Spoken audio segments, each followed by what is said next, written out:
Good morning, everybody.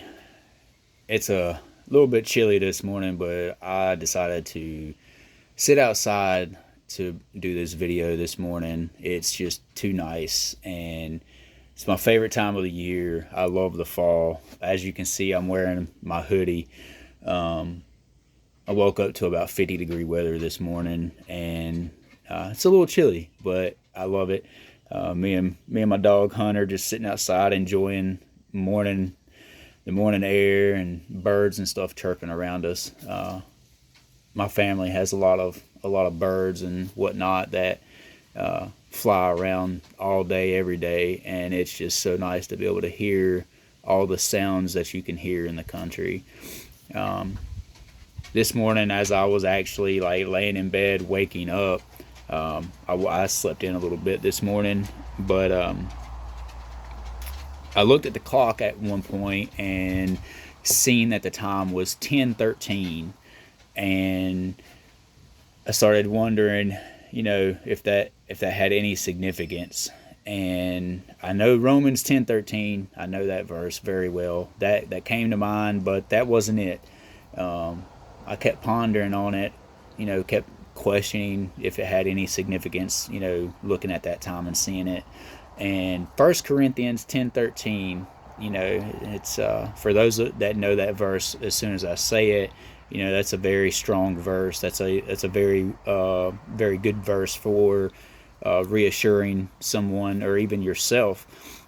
But I just want to take a few minutes and kind of dive into that for a little bit and share some of my stories, some of the experiences and stuff that I've been tempted with that I wish I would have known this verse with. I wish I would have had already come to the Lord when I was tempted with the things that I was tempted with at a younger age that I've struggled with then, that some things that I still struggle with, and some things that I even recently put to death. Um, you know, but with that being said, First Corinthians 10:13. I'm reading out of the NLT Life Recovery Bible this morning.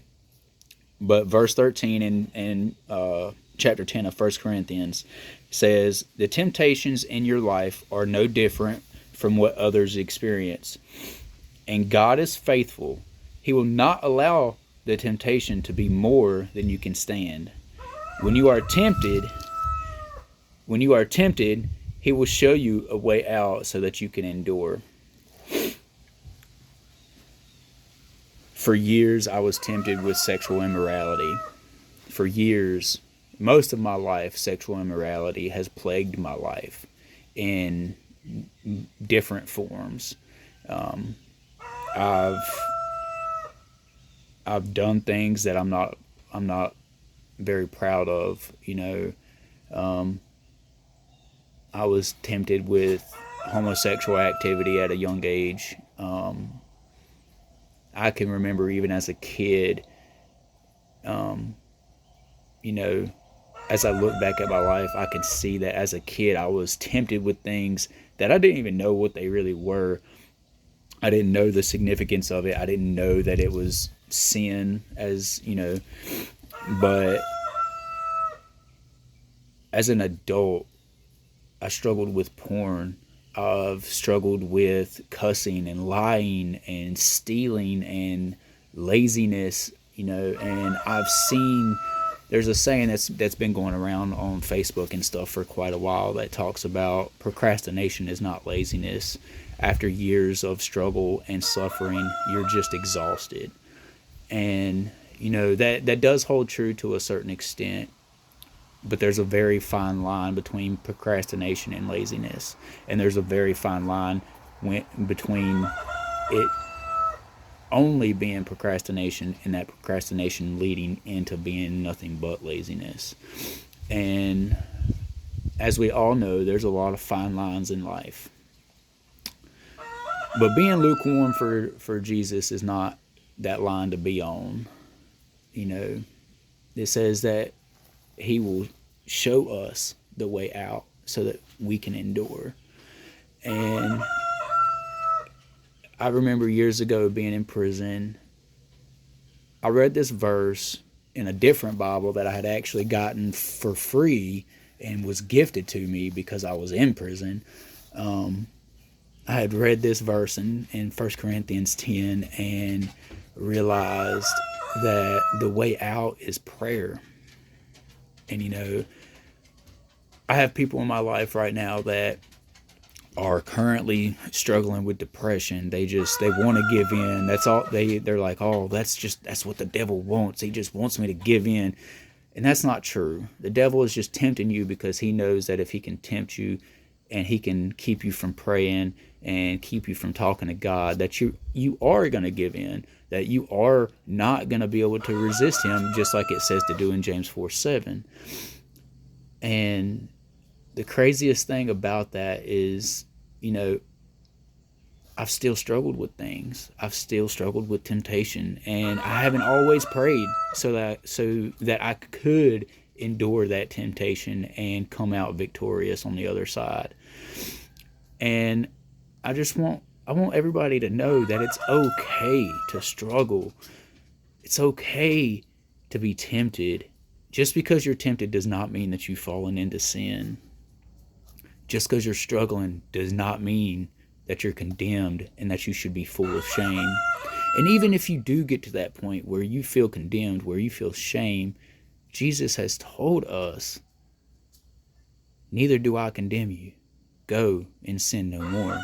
That was at the end of the story of the woman being caught in adultery. He didn't condemn that woman. He didn't condemn her at all. He simply waited for the first person that was sinless to throw a stone at her to punish her. Nobody did. And he didn't either. The same goes for you. Same thing goes for me. He's not going to cast a stone at us because we fell short, we sin. We all do. Romans 3:23 tells us that. We all fall short of the glory of God. And all sin is, what it means is to miss the mark. When we're tempted and we don't resist, we miss the mark because we end up allowing sin to be conceived and give birth, and it ends up being given birth to, as the word says. I'm just thankful for this verse this morning because it not only reminded me that he shows me a way out, but it also reminded me that God is faithful. God has been so faithful in my life. Guys, if you knew everything that I've done in my life, if you knew all the thoughts and all the words that have come into existence in my head and throughout my mouth and in my speech, most of you probably wouldn't even want to hear me ever again. As Paul said, I'm the chief sinner among sinners. That's how I feel about my life, and I'm sure that's how most of us feel. But that's okay, because like I said, at the end of the story of the woman being caught in adultery, Jesus tells her, and he tells us the same thing. Neither do I condemn you. Go and sin no more. God's really been working on me here lately. And I put up a post I think it was yesterday maybe, but all I said is something that I've heard in a sermon that has stuck with me for a long while now. And the saying goes, the farthest distance in the room is the gap between your head and your heart. It's only 18 inches. And I never thought about it like that. We're always talking about, oh, God feels so far. I feel so far from God. He doesn't feel close. I can't hear him. But are we drawing near to God? Are we struggling? Are we being tempted and falling short and then being filled with shame and then drawing away from God? Are we doing like Adam did? Or are we running and hiding?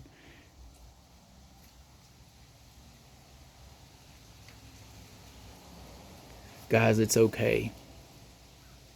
We're all human. We are all human, and we all make mistakes. We all fall short. We all struggle. It doesn't matter. There's no such thing as a big sin and a little sin. Sin is sin, regardless.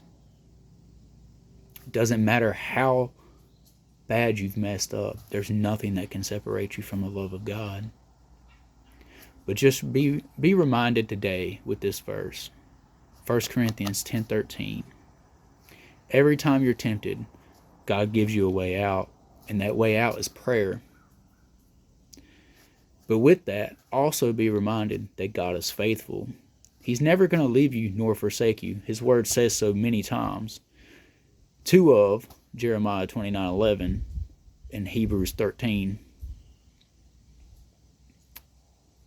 Guys, I love y'all. For those of y'all that have sowed into my life, I thank y'all so much.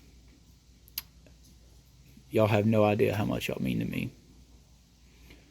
For those that are praying over me, thank you. Thank you so much. I feel them. They're working. And I'm more than grateful for everything that God's doing in my life and in yours. You guys have a great day. Have a great rest of the week. I love you guys.